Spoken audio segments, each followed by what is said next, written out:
La relocalisation des usines, c'est un sujet qui est redevenu porteur dans les pays occidentaux, aux États-Unis, en France, et pas seulement. C'est une forme de patriotisme économique qui encourage des investissements à la fois publics mais aussi privés et qui favorise l'emploi dans les pays où revient la production. Est-ce que tout ça c'est favorable au cours de bourse des sociétés qui sont concernées? Bonjour Laurent.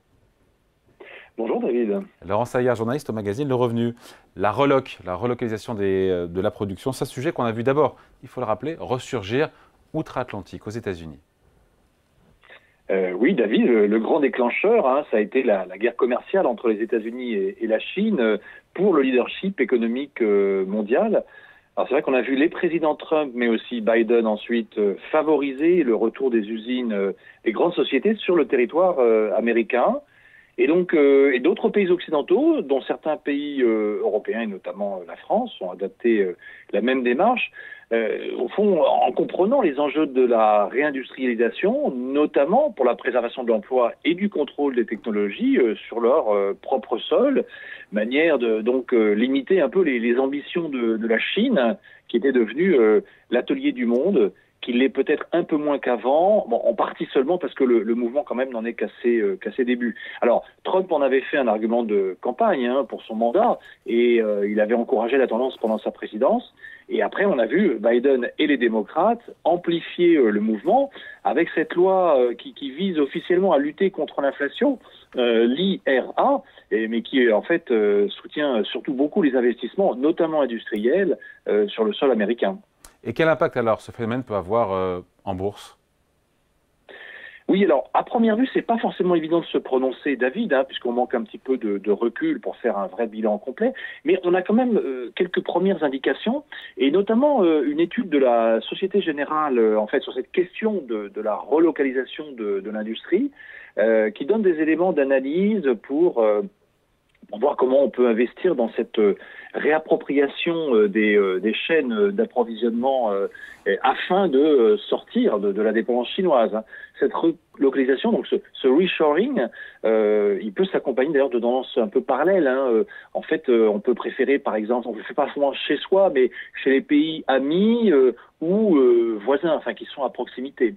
Alors la Société Générale, elle a construit un panier de la relocalisation de la production au niveau mondial, qu'elle a appelé le SG Global Reshoring. Et en fait, c'est un panier de 30 actions qui seraient favorisées par ces politiques protectionnistes, par les circuits courts, en fait, parce qu'imposent l'exigence climatique aussi. Et puis donc, bien sûr, on en parlait, par les rivalités géopolitiques qui ont tendance à favoriser le repli sur soi. Alors, autrement dit, les experts de la banque, ils ont identifié 30 sociétés cotées, bien placées pour profiter de ces changements en cours dans l'ordre économique mondial. Alors, 10 aux États-Unis, 10 en Europe, 10 en Asie. Aux États-Unis, le choix porte sur les sociétés qui nous sont peut-être un peu moins familières, donc je ne vais pas toutes les citer. Il y a quelques noms peut-être quand même: Union Pacific, Prologis, United Rentals, etc. Mais en fait, là, ce qui nous intéresse, c'est bien sûr les 10 entreprises que sélectionne la Société Générale en fait en Europe, parce que là, on retrouve effectivement quelques fleurons, à commencer par notre champion européen qui est néerlandais, ASML, enfin néerlandais. Parce que basé aux Pays-Bas, mais très très européen, qui est vraiment dans l'univers de concurrence de Nvidia, et qui, disons, souffre peut-être de l'exagération, de l'exubérance boursière sur Nvidia, mais qui a tout à fait les mêmes qualités, les mêmes possibilités. Et puis des grands acteurs comme Siemens, le français Schneider Electric ou le français Air Liquide, le conglomérat suédo-suisse ABB, ou encore Syensqo, donc là, la société issue de la scission de ce pays. Alors il y a aussi 10 sociétés asiatiques retenues, donc des sociétés japonaises avec le groupe Mitsubishi, ses divisions électriques et industrielles, et puis des entreprises thaïlandaises, le sud-coréen Samsung, et des sociétés indiennes et taïwanaises qui progressent. Cette tendance, Laurent, à la relocalisation, elle s'illustre évidemment aussi chez nous dans l'Hexagone avec, on a vu des réimplantations d'usines sur le territoire, notamment dans les batteries électriques dans le nord de la France. Quel impact, encore une fois, est-ce que ça peut bénéficier à l'investisseur qui nous regarde en bourse? Oui, alors David, en tout cas, certains gérants de portefeuille font ce pari. Plus généralement, on peut se dire que les entreprises cotées qui vont créer des emplois sur le territoire français, légitimement, elles peuvent susciter l'intérêt de l'investisseur qui vit et travaille dans le pays. Bon, ça paraît pertinent. Alors là, l'idée, effectivement, c'est de prendre en compte l'activité des fabricants et des fournisseurs qui sont implantés sur le territoire et de voir, en fait, les emplois induits qui sont induits par la consommation locale des employés de toute la chaîne de valeur française, et puis d'estimer aussi les retombées fiscales de ces entreprises. Alors, parmi les initiatives pour favoriser les entreprises françaises, donc qui créent des emplois sur le territoire national, eh bien, il y a notamment un nouveau fonds de placement qui a été lancé par une société de gestion indépendante, Talent Gestion, fonds qu'elle a appelé Empreinte Emploi France. Alors, c'est à la fois un lancement et en même temps, il n'est pas tout à fait nouveau, parce qu'en fait, il émerge de la fusion entre deux stratégies existantes, l'une qui était très investissement socialement responsable, donc l'ISR, et une vraiment sur l'impact des entreprises sur l'emploi. Donc, c'est un nouveau fonds qui a un label d'État ISR, avec des engagements, donc ce qu'on appelle, sur ses objectifs, c'est-à-dire ce qu'on appelle l'article 9 au sens de la réglementation européenne. Alors, il investit dans une section d'entreprises françaises qui ont ce type de retombées socio-économiques, qu'elles soient d'ailleurs, comme on l'a dit, directes ou indirectes. Alors, ce qui est intéressant là, c'est qu'en fait, l'analyse, elle est réalisée en partenariat avec une agence de notation qui est spécialisée dans la mesure des créations d'emplois, en l'occurrence Impact, en l'écrivant HUM au début, comme humain. Partenariat aussi avec une agence de notation extra-financière, en l'occurrence c'est Etifinance, et un bureau d'études, Vertigolab, qui lui est spécialisé dans la mesure d'impact sur l'économie, l'emploi et l'environnement. On peut dire que c'est une stratégie, Laurent, d'investissement qui est, osons le mot, plutôt patriote? En fait, oui, d'une certaine manière. Alors, quand on regarde le portefeuille, par exemple, de ce fonds,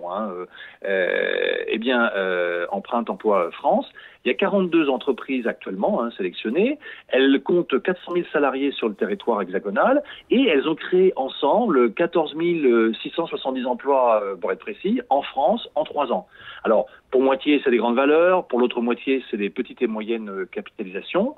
Bien sûr, on va retrouver des secteurs en croissance, générateurs d'emplois, la technologie, le digital, la transition énergétique, le luxe, la santé. Dans les premières positions, on va retrouver des fleurons qu'on connaît bien, donc LVMH, Hermès, Dassault Systèmes, ID Logistics, Vinci. Mais il y a aussi en fait en portefeuille des grandes valeurs comme Michelin, Air Liquide, Veolia, Soitec. Et puis après, quand on va dans le compartiment plus des valeurs moyennes, Manitou, Beneteau, et avec après aussi des spécialistes comme Soprasteria, Mersenne, Neoen, ou Voltalia, Virbac ou Vetoquinol. On en pense quoi au final de cette approche patriote, en tout cas d'entreprises qui investissent dans l'emploi en France? David, c'est quand même une approche plutôt intéressante de l'investissement parce qu'elle donne du sens pour l'investisseur, elle le raccroche à des enjeux de proximité dans son économie nationale et puis, ça le concerne directement.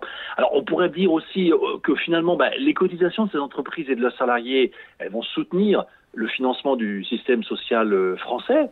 Et puis, les recettes fiscales générées vont aussi aider à diminuer le déficit public. Et c'est un sujet bienvenu en ce moment. Oui, en ces temps de disette budgétaire. Qu'est-ce qu'on peut lire, Laurent, ce week-end tranquillement dans le magazine Le Revenu? On va découvrir la une avec vous. Oui, alors on a fait un dossier sur les 5 pistes pour compléter vos revenus pour la retraite. Les revenus. C'est important, ça. Pour ceux qui voudraient partir à la retraite ou y pensent, ou ceux qui viennent juste de la commencer, on revient donc sur nos analyses de marché, les quelques valeurs clés, et notamment sur un conseil déjà qu'on avait fait en novembre dernier sur le conglomérat industriel allemand Rheinmetall, spécialisé dans des équipements militaires notamment, qui effectivement a fortement progressé depuis cette période. À lire aussi ce week-end tranquillement dans le magazine Le Revenu. Merci Laurent. Laurent Saillard, journaliste à l'Hebdomadaire. Salut, merci. Merci David.